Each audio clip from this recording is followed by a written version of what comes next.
Vous avez pu voir certaines de mes photos prises avec ma première pellicule aujourd'hui, donc beaucoup d'échecs. Donc je me suis dit, je vais faire une petite vidéo pour que je vais découper en story, je pense, quelque chose comme ça, pour expliquer un petit peu quelles ont été mes erreurs, et je vois pertinemment quelles ont été mes erreurs, et du coup essayer de comprendre un petit peu ensemble quels ont été les fameux problèmes et comment je peux les corriger. Donc déjà, je vais commencer par présenter l'appareil photo, qui est du coup un Ricoh 35ZF, qui est un petit appareil compact qui est vraiment assez cool à prendre en main. En soi, j'aime beaucoup la prise en main de l'appareil, qui a un objectif 40 mm ouverture 2.8, donc c'est assez cool pour les bokeh de fond. Donc ça, c'est pour l'appareil de base. Donc, première erreur, habitué de fou à tout ce qui va être appareil photo numérique, où en fait quand on regarde dans l'œilleton ce qu'on a en fait, ce qu'on voit de l'autre côté. Là ici en fait, quand on regarde dans cet œilleton là, excusez-moi, c'est un peu la guerre, donc juste ici, ce qu'on voit en fait, c'est tout simplement cette fenêtre là. Donc vous avez pu le voir sur certaines photos, il y a une forme de décentrement. En fait, toutes mes photos sont décalées par rapport à ce que j'aurais aimé prendre.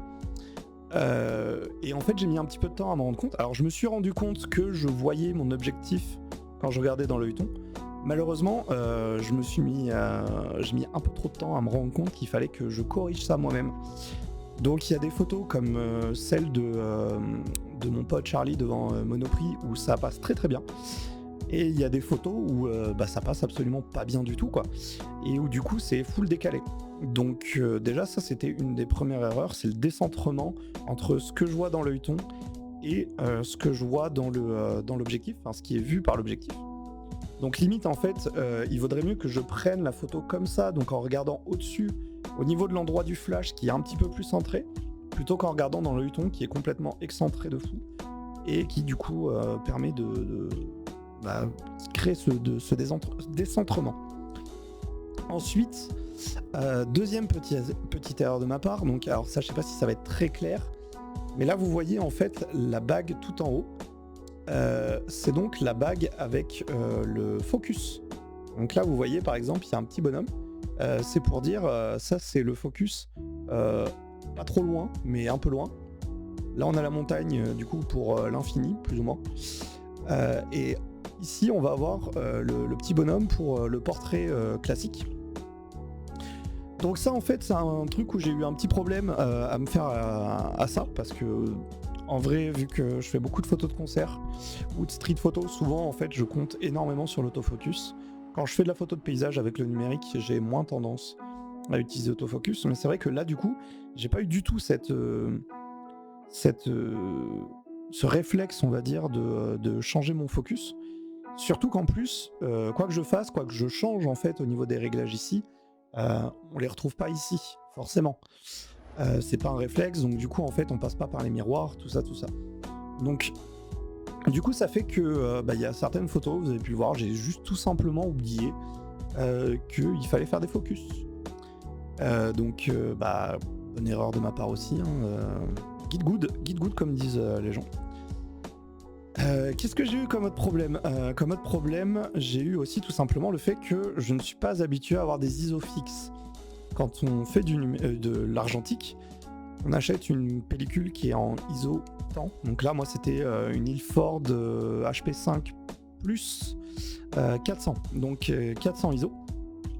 Et donc la pellicule, forcément, elle est bloquée à 400 ISO en fait. Qu'on soit plein jour ou pleine nuit, elle sera toujours à 400 ISO. Avec un numérique, on peut changer et passer à 200, 600, 800, 3200 ISO, voire même plus. Je crois que celui-là, je peux aller jusqu'à 16 000. En fait, on va pouvoir avoir un petit peu plus de lumière qui va rentrer de façon un petit peu forcée. Alors que là, avec un argentique, on a toujours ces 400 ISO. C'est basique, c'est comme ça.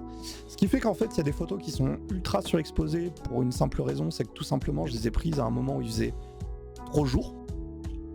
Des photos qui sont clairement sous-exposées pour une autre raison basique, c'est que je les ai prises la nuit. Et du coup, en fait, j'ai essayé de compenser avec ma vitesse de prise.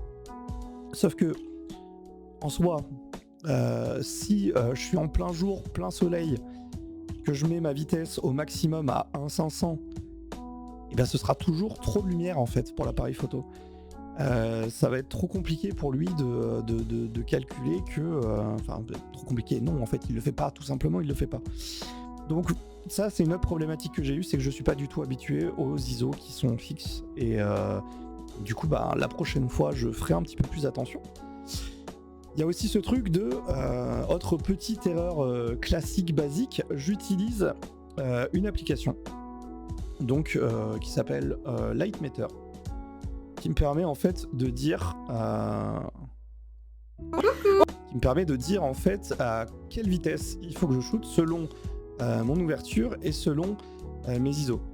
Et là, comme vous le voyez, les ISO, ils sont à 200. Parce que j'ai oublié que j'étais à 400. Je croyais que j'étais à 200. Du coup, j'ai mis mes ISO à 200. Donc forcément, j'ai foiré tous mes putains de calculs. Donc, c'est plein de petites erreurs de full débutant, hein, clairement. Ça restait quand même marrant à voir et à faire. Je me rends compte qu'il y a des photos, par exemple, que je pensais vraiment foirer et qui sont finalement pas trop mal. Il y a une photo particulièrement où j'ai réussi à corriger ce décentrement. Il y a la photo du concert où vraiment on est sur une lumière moins avec des flashs qui viennent plutôt de la lumière de la salle, et où j'ai réussi à faire une photo propre tout simplement parce que je me suis appuyé sur une des enceintes qui m'a servi de trépied finalement. Donc en fait j'ai réussi quand même malgré tout à faire 2-3 photos qui sont assez propres dans leur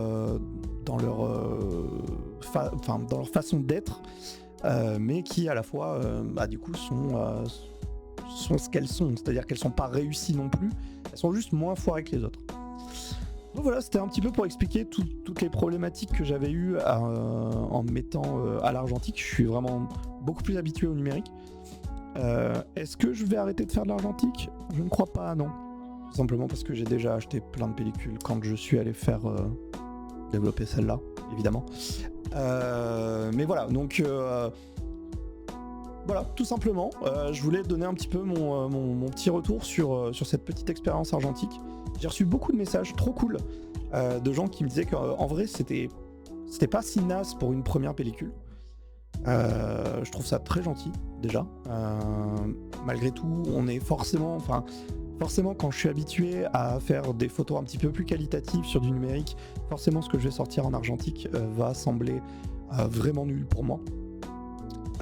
Sans dire que je suis un boss de la photo, attention. Mais j'ai trouvé l'exercice hyper intéressant, l'attente encore plus intéressante, parce que c'est vrai que je suis allé du coup amener ma pellicule au labo il y a plus d'1 semaine et demie. Donc il y a eu 1 semaine et demie avant que je puisse voir finalement ces photos. Et c'est une pellicule que j'ai commencé à shooter mi-décembre. Donc forcément c'est une attente qui est vachement plus longue. Il y a un côté un petit peu Noël à la fin quand on récupère, même si c'est pour voir des photos foirées, c'est un peu cool. Malgré tout, je suis content de ne pas les avoir imprimées parce que je pense que j'aurais pas su quoi en foutre. Donc j'ai juste pris la copie numérique, on va dire, des photos. Mais est-ce que je vais m'arrêter ? Non, évidemment que non. J'ai même acheté déjà un deuxième boîtier, un petit peu plus point and shoot, YOLO, on va dire, pour des prochaines pellicules. Mais je vais d'abord continuer à essayer de refaire je voudrais faire une pellicule propre avec SUA avant de commencer à m'attaquer à SUA. Évidemment, je continue la photo numérique parce que c'est quand même le sang de laver. Donc voilà, c'est tout. Je me suis dit, je vais faire une petite vidéo, ça peut être cool. En plus, on m'a dit qu'il fallait que je me montre plus. Donc je me montre plus. Coucou à tous les gens qui veulent me voir plus. Je vous remercie de m'avoir écouté. Et si vous venez d'arriver, abonne-toi, on est bientôt à 1000 abonnés. Let's go!